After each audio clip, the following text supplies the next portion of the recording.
Early in 1980, a Northwest giant awoke. Mount St. Helens looked placid under its blanket of snow, but scientists were detecting swarms of small earthquakes. The public took notice in March, when St. Helens began blowing off clouds of steam. The steam explosions blasted a new vent on top of the mountain. Then rocks on the north side began to bulge outward, sometimes moving as much as 5 feet a day. Scientists advised preparation for a major eruption.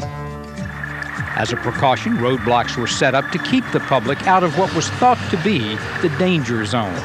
And I'm not going to take my name off of that sign that's sandblasted. One man refused to leave, an ornery old cuss named Harry Truman. He'd been running a lodge at Spirit Lake for years and vowed to never leave his mountain. Scientists who went into the danger zone daily to make measurements understood the risk.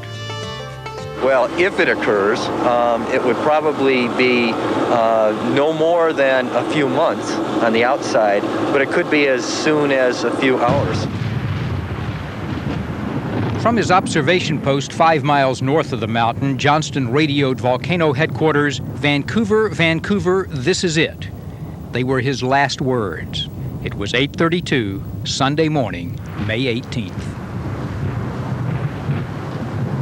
The eruption unleashed a tremendous lateral blast, a shockwave so powerful that it knocked over old-growth trees 6 feet in diameter like so many matchsticks. A huge ash plume rose over the mountain, generating its own lightning.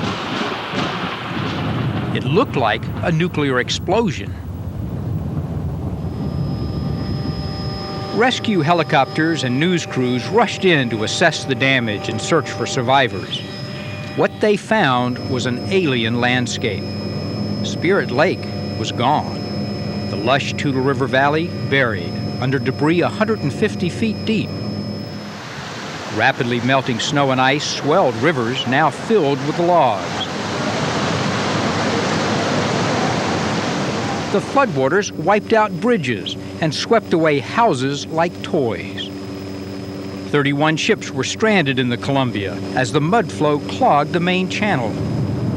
57 people died in the blast, most caught by the fast-moving cloud of superheated ash and debris. All but 3 were outside the official danger zone. We were thinking we were going to die. We knew we were. Leslie and Dale Davis were trapped as their truck was pounded with ice and rocks. The wing of our pickup blew out, and all we could do was sit there. It got hot, and it was black. You couldn't see a thing. These are the shoes that I walked out in.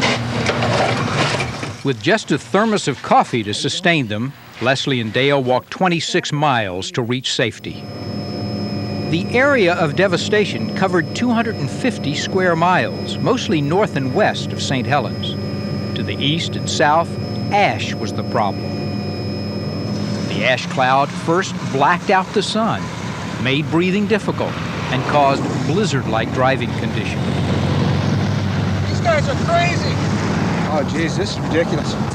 It whites out just like that, and they ain't got a chance. Even when driving was safe, clogged air filters brought cars to a halt. Subsequent ash eruptions only added to the problem. Businesses and homeowners struggled with the nearly futile task of cleaning up the fine, powdery coating of volcanic ash. The eruption of Mount St. Helens left a lasting mark on the landscape. Mile upon mile of nearly lifeless moonscape. 4 billion board feet of timber destroyed, enough to build 300,000 homes. But the eruption taught us much about how volcanoes work and is still teaching us about Northwest ecology.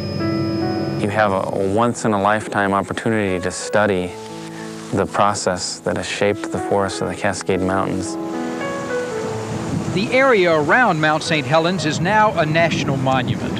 Along with scientists, visitors can observe as life returns.